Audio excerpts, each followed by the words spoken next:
this is Dari. Welcome back to my channel, Motley Reads. This is the fourth and the last installment in my Sagalong series. So this is, as you all by now know, the ones that are watching this video, this is a month-long readathon where we read Icelandic sagas. It's myself and a number of great booktubers that are hosting this event. This is the annual event, and the saga that we are reading this year is Njal saga. So in previous three videos we talked about the parts that were covered in the saga, and we were discussing some different aspects of it, and this is the fourth and last video in that series, as said. So the last fourth part here, we are starting with actually one of the most important events in this saga. It is where Njal and his whole family got killed. They got burned down to death in their house by a number of other Icelandic people that conspired against them and burned them down. And that was really a horrible event. It was portrayed very strongly. You know, I reacted strongly on it. I really didn't expect to get so invested in these characters in this very old text, but it was very poignant moment, actually, the whole burning event, and that event was then followed with quite an elaborate description of court proceedings in the old thing, where the family and the friends of Njal were set against the people that did this horrible deed. The whole court proceedings start with both sides preparing for the court proceedings. So they are riding around Iceland trying to get allies and get people to actually support their cause. They are preparing the game, how to play against each other, because there are several different instances of this court. There is a court of appeal, there is a certain procedure that has to be followed. So this very intricate legal game is described in a great detail.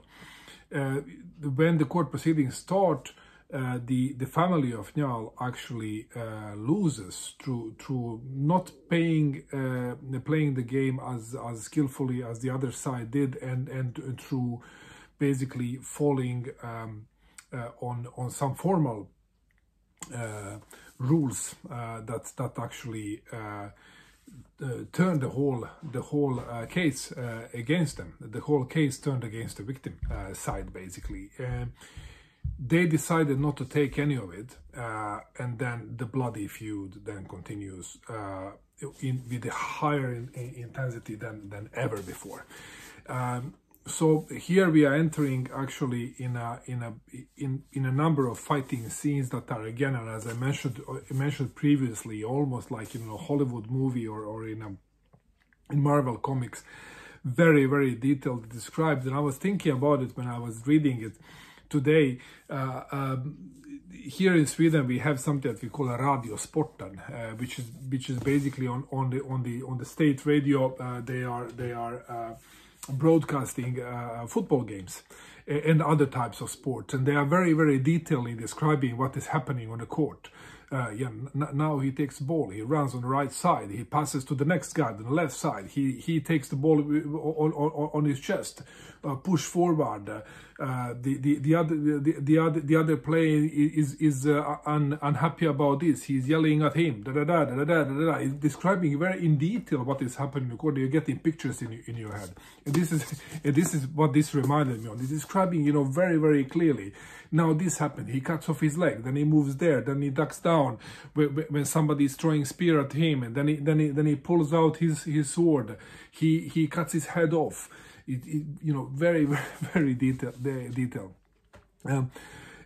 Anyways, this whole fighting thing gets concluded with them getting back to court, and then a court decision was then made. The murderers got convicted. They had to pay up. They also had to leave the country for a number of years. So they, you know, this punishment was passed on. However, as I said before, nobody's really respecting court decisions. So, you know, the fighting still continue, and these fightings continue beyond Iceland. They continue, you know, to the British Isles, and we see, you know, a couple of scenes here on the British Isles. One of them is a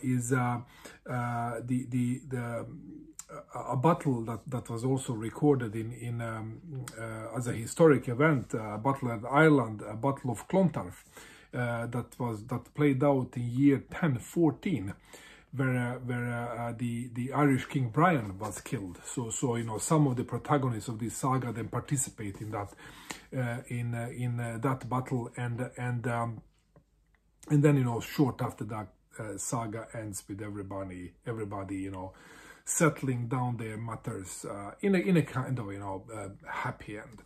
So this saga it was really action packed. It was surprisingly poignant and surprisingly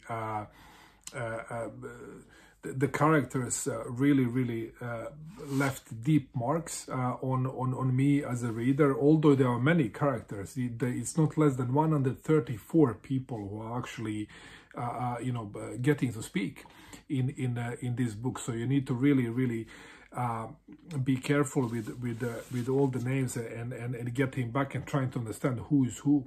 There are, you know, lots of different types of characters. You have, you know, the both good and evil characters. You have you know, several types of fighting characters. You have like these, you know, this dark fighter like a Scarphead, and then you have these more kind of knightly figures like Gunnar or Kare. You have these you know, wise lawman in the shape of Njal. You have all these, you know, supporting characters. You have villains. You have unnamed characters like these. Like beggar women who are walking around between these between the estates and spreading the word. So it is a rich character group here, and the story in itself, as I said, it is packed with action. It is packed with human relationships. It is and it is also packed with Icelandic ancient law, that you get really to deep level of detail. You know, honestly, this, you know, last court proceedings after following the murder of Njal and his family were a bit too much, because, you know, the author goes into very deep level of detail, trying to explain, you know, what is happening. It's quite intricate system, as I said. All in all, fantastic reading experience. I'm so happy that I read this, that I participated in this, and thank you, Mark Richardson, who invited me actually to be a part of the read-along host group, and thank you all of the other hosts for you know, great discussions that we had during reading. We had a lot of fun in our Voxer group as well, and thank you all of you guys who watched these videos that I posted. So I really hope you enjoyed this as much as I did. Now, before I end the Sagalong for this year, I will not be singing anything if somebody was hoping for that. But what I will, what a strange thing to say. What I will tell you, I want to give you a recommendation of a book that is of a more recent date. It is written in the 40s, 1940s, and that is trying to either trying to resemble an Icelandic saga or got really lots of inspiration from Icelandic saga is this book by Frans G. Bengtsson. It's in Swedish, it's called the Röde Orm, but the English name, and it's translated into English, is Long Ships. And this is a kind of a Viking saga that also is resembling in a style very much the Njal saga. It is following a group of people in their heroic deeds.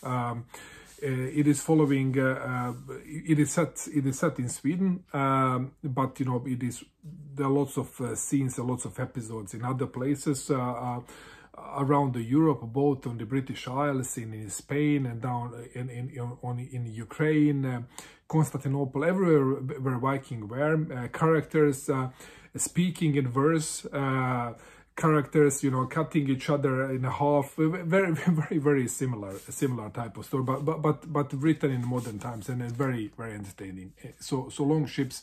I read this just before I embarked on this one. This was a part of my March readings, and I really enjoyed it. So highly recommended. So with this, I'm ending Sagalong for this year. And again, thank you all for watching. Take care. Bye.